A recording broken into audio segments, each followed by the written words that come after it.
لیکن اس کے بعد ان کی تاریخ میں ایک دور وہ آیا جب حضرت مسیح علیہ السلام ان میں مبعوث کیے گئے۔ یہ 1400 سالہ تاریخ کا کلائمیکس ہے یہود کی۔ جب کتاب انہیں دی گئی تھی تورات حضرت موسیٰ کے ذریعے، وہ 1400 قبل مسیح کا واقعہ ہے۔ اس وقت سے لے کر اللہ کا وہ فضل ان پر ہوا کہ کوئی ایک لمحہ ایسا نہیں آیا 1400 برس میں کہ ان کے ہاں کوئی نہ کوئی نبی موجود نہیں۔ یہ تار ٹوٹا ہی نہیں، 2 سے شروع ہوا، موسیٰ ہارون علیہ السلام، اور 1400 برس کے بعد پھر آخری 2 ہیں، عیسیٰ اور یحییٰ علیہ السلام، یوں سمجھ لیجئے۔ اور اس کے درمیان یہ تار ہے، اور اس تار میں کوئی ایک لمحہ ایسا نہیں آیا کہ کوئی نبی موجود ہو۔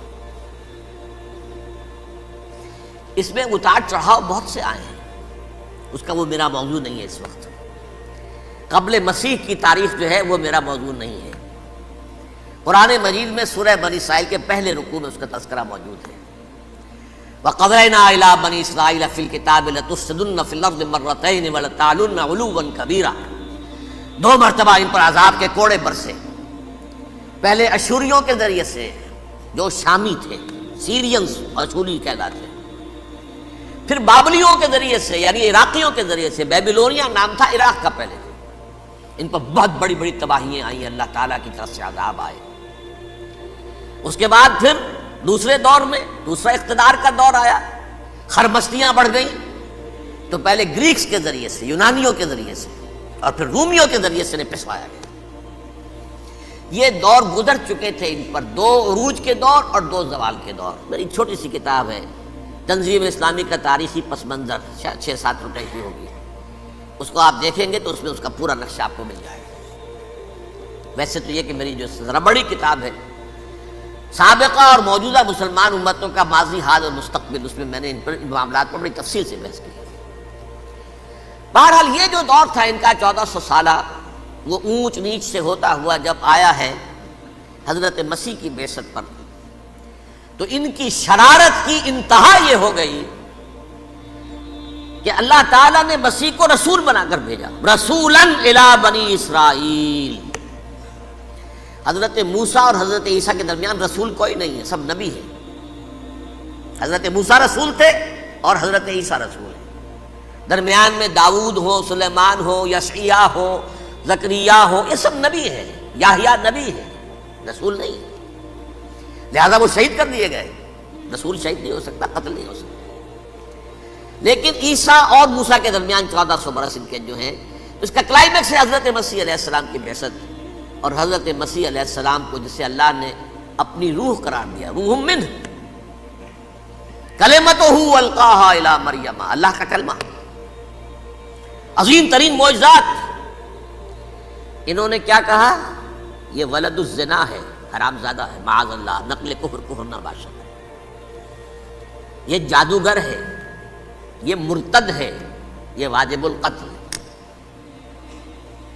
اصل حکومت اس وقت رومیوں کی تھی حکومت، لیکن انہوں نے انہیں آٹونومی دے رکھی تھی، اپنے مذہبی معاملات تم خود طے کر سکتے ہو۔ تو کائفاس جو اس وقت کا ان کا ہیڈ ربائی تھا سب سے بڑا، اس کی عدالت نے فیصلہ کیا مسیح کو سولی چڑھا دیا جائے۔ پائلیٹس پونٹس، اس کے پاس ان کی ازداش پہنچ گئی، یہ ہمارا مجرم ہے مذہبی، یہ مرتد ہے، یہ کافر ہے، یہ جادوگر ہے، یہ واجب القتل ہے، اسے قتل کرو، سولی چڑھا دو۔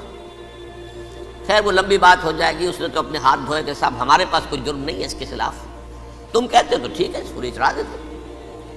یہ دوسری بات ہے کہ اللہ نے حضرت مسیح کو اٹھا لیا آسمان پر، ان کی جگہ وہ شخص سولی چڑھا جس نے غداری کر کے گرفتار کروایا تھا، جوڈاس اسکریوٹ، اس کی شکل اللہ نے بدل دی حضرت مسیح کی سی، اور حضرت مسیح کو فرشتے اٹھا کے اوپر لے گئے، وہ زندہ آسمان پر اٹھا لیے گئے۔ اور یہ ساری تفاصیل نہ قرآن میں ہے نہ حدیث میں ہے، یہ انجیل میں ہے، لیکن انجیل کون سی؟ برنباس کی انجیل، gospel of the Lord according to Saint Barnabas. یہ حواریین مسیح میں سے تھے، لیکن عیسائی ان کو تسلیم نہیں کرتے، ان کی بائبل کو صحیح نہیں مانتے، کینونیکل نہیں مانتے۔ 100 انجیلیں تھیں، 104 تھیں، جن میں سے 4 چنی ہیں انہوں نے، یہ بتی اور جان اور مرکس مارکس، یہ ہے تو یہ 4 انجیلیں ہیں انہوں نے تسلیم کی کہ یہ کینونیکلز ہیں، یہ تو ہیں حقیقی، باقی جو ہیں 100 اس کو وہ تسلیم نہیں کرتے۔ ان میں سے ایک ہے یہ برنباس، اس میں یہ تفصیل ہے کہ اللہ تعالیٰ نے اس شخص کی، جیوڈاس کی، یہودا جیوڈاس اس کو انگریزی میں کہتے ہیں، اس کی شکل بدل دی حضرت مسیح کی سی، وہ گرفتار ہوا، وہ سولی چڑھا۔ وہ غدار تھا، غداری کی سزا اسے ملنی تھی، وہ مل گئی۔ حضرت مسیح کو فرشتے 4 اٹھ رہے ہیں، جس کوٹڑی میں حضرت مسیح مقیم تھے، ایک باغ کے اندر روپوش تھے، اس کی چھت پھٹی ہے، 4 فرشتے آئے ہیں، حضرت مسیح کو اٹھا کر لے گئے ہیں، چھت برابر ہو گئی ہے، اس کے بعد وہ شخص پکڑا گیا۔ بہرحال حضرت مسیح کو اللہ نے اٹھا لیا آسمان۔ لیکن وہ دن ہے کہ اس قوم کو اب مغضوب علیہم قرار دے دیا گیا۔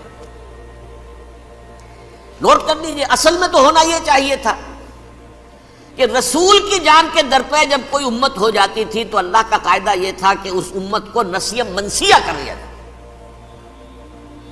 حضرت نوح کی قوم کو ختم کیا یا نہیں؟ حضرت ہود کی نگاہوں کے سامنے قوم عاد برباد کی گئی یا نہیں؟ حضرت صالح کی نگاہوں کے سامنے قوم سمود برباد ہوئی؟ یہ اللہ کا قاعدہ رہا۔ سدوم اور عمورہ کی بستیاں حضرت لوط علیہ السلام جہاں بھیجے گئے، مدین کا علاقہ جہاں حضرت شعیب بھیجے گئے، آل فرعون جن کی طرف موسیٰ کو بھیجا گیا، سب ہلاک کر دیے گئے۔ کیونکہ رسولوں کے بارے میں اللہ کا، نبیوں کے بارے میں یہ بات نہیں ہے۔ نبی آیا، اس نے دعوت دی، جس نے مان لیا اچھا کیا، اپنے لیے اچھا کیا، نہیں مانا اس کی اپنی جو ہے عاقبت برباد ہو گئی۔ دنیا میں کوئی فیصلہ اس کا نہیں ہوتا، لیکن رسولوں کا معاملہ یہ ہوتا ہے کہ دنیا میں وہ اللہ کی عدالت بن کر آتے ہیں، مانو گے تو بچو گے، نہیں مانو گے ہلاک ہو جاؤ۔ تو اس اعتبار سے وہ مستحق تو ہو چکے تھے اس کے کہ انہیں ہلاک کر دیا جائے۔ اب اللہ کی کوئی خصوصی مشیت ہے، اس میں کیا حکمت ہے، وہ ہے ایک حکمت، میں بعد میں اگر وقت ہوا تو بتاؤں گا۔ فیصلہ یہ کیا اللہ نے کہ حضرت مسیح کو تو اٹھا لیا زندہ، اور ان کی رسی ابھی مزید دراز کر دی کہ ان کو ابھی مہلت دے دی کہ تمہیں آخری استیصال، جس کو عذاب اکبر کہتا ہے قرآن۔ سورہ سجدہ جو حضور ہر جمعے کی پہلی رکعت میں فجر میں پڑھتے تھے، وَلَنُذِيقَنَّهُم مِّنَ الْعَذَابِ الْأَدْنَىٰ دُونَ الْعَذَابِ الْأَكْبَرِ لَعَلَّهُمْ يَرْجِعُونَ۔ چھوٹے چھوٹے عذاب اور ایک بڑا عذاب، جبکہ قوم بالکل برباد، نسیم منسیہ، کأن لم یغنوا فیہا، ایسے ہو جائیں جیسے کوئی تھے ہی نہیں آباد یہاں۔ لا یرا الا مساکنہم، اب ان کے مسکن نظر آتے، مکین نظر نہیں آتے۔ یہ عذاب اکبر جو ہے وہ ان پر نہیں آیا، حالانکہ وہ مستحق ہو گئے تھے اسی وقت۔ اس کو یوں سمجھیے کہ کسی شخص کو پھانسی کا حکم تو ہو جائے، ایگزیکیوشن نہیں ہوتا ہے، کئی سال گزر جاتے ہیں پڑے ہوئے، اور معاملات جو ہیں وہ چلتے رہتے ہیں۔ یہ معاملہ ہوا اس کے ساتھ، ورنہ یہ مستحق ہو چکے تھے آخری بربادی تباہی کے، عذاب استیصال، جڑ سے کاٹ دینے والا عذاب۔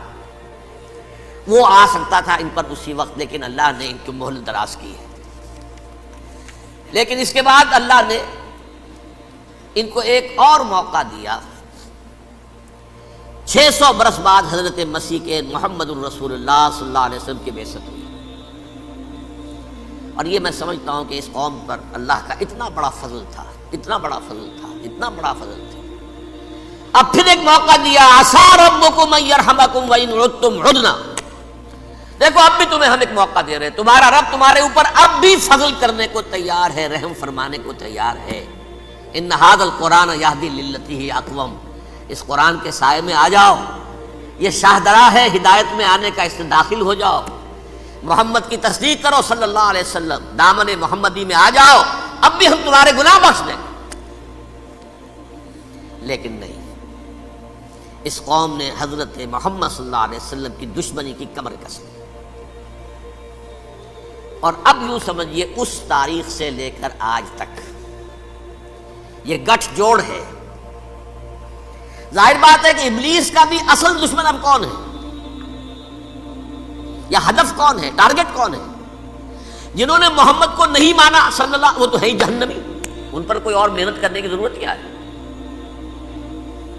سمجھ لیں میری بات۔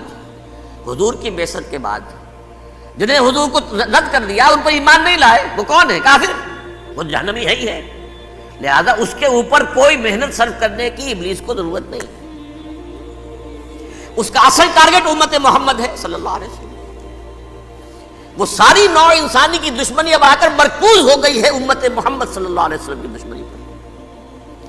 اور اسی طرح یہود کا معاملہ، اگرچہ ویسے پوری نوع انسانی کے دشمن ہیں، انہیں حیوان سمجھتے ہیں، ان کی جان مال اپنے لیے مباح سمجھتے ہیں، جس طرح چاہیں لوٹے کھسوٹے کھائیں پیئے انہیں، لیکن اب ان کی بھی دشمنی کا سب سے بڑا مرکز امت محمد۔ کیوں؟ وہی تکبر اور حسد، وہی بیماریاں۔ انہیں تکبر یہ ہو گیا تھا کہ 2000 سال سے یہ نبوت ہماری میراث، ہماری جاگیر، بنو اسرائیل کے اندر سینکڑوں نبی آئے، 3 کتابیں اللہ نے ہمیں عطا کی، یہ کہاں سے آ گیا محمد صلی اللہ علیہ وسلم؟ معاذ اللہ ثم معاذ اللہ، یہ امیین میں سے، یہ جنٹائز میں سے، یہ گوئنز میں سے، یہ حقیر ان پڑھ، کہاں ہم کہاں یہ نہیں تسلیم کریں گے۔ حالانکہ قرآن کہتا ہے یعرفونہ کما یعرفون ابناہم، ان کے علماء ایسے پہچانتے تھے حضور کو جیسے اپنے بیٹوں کو پہچانتے ہیں کہ یہ آخری نبی ہے، لیکن تکبر اور حسد کی آگ میں جل اٹھے۔ اب ان کے بھی دشمنی کس سے ہے؟ محمد اور امت محمد صلی اللہ علیہ وسلم۔ یہ گٹھ جوڑ ہے۔ اب دیکھیے، یہ ہے میری گفتگو کا اب تک کی گفتگو کا حاصل، یہ گٹھ جوڑ، ایک غیر مرئی دنیا، انویزیبل دنیا کا ابلیس لعین اور جنات میں سے اس کے لشکری فوج، انسانوں میں سے ویسے تو اور بھی بہت جگہ اس کے ایجنٹ ہیں، مسلمانوں میں بھی ہے، لیکن بحیثیت قوم، بحیثیت مجموعی، ایک پوری قوم، ایک پوری نسل جو ہے اس کے ساتھ گٹھ جوڑ ہے۔ ان دونوں کی گٹھ جوڑی کے ساتھ یہ دشمن دون ہیں انسانیت کے، پہلا دشمن ابلیس لعین، عزازیل لعین، اور دوسرے دشمن یہود ملعون۔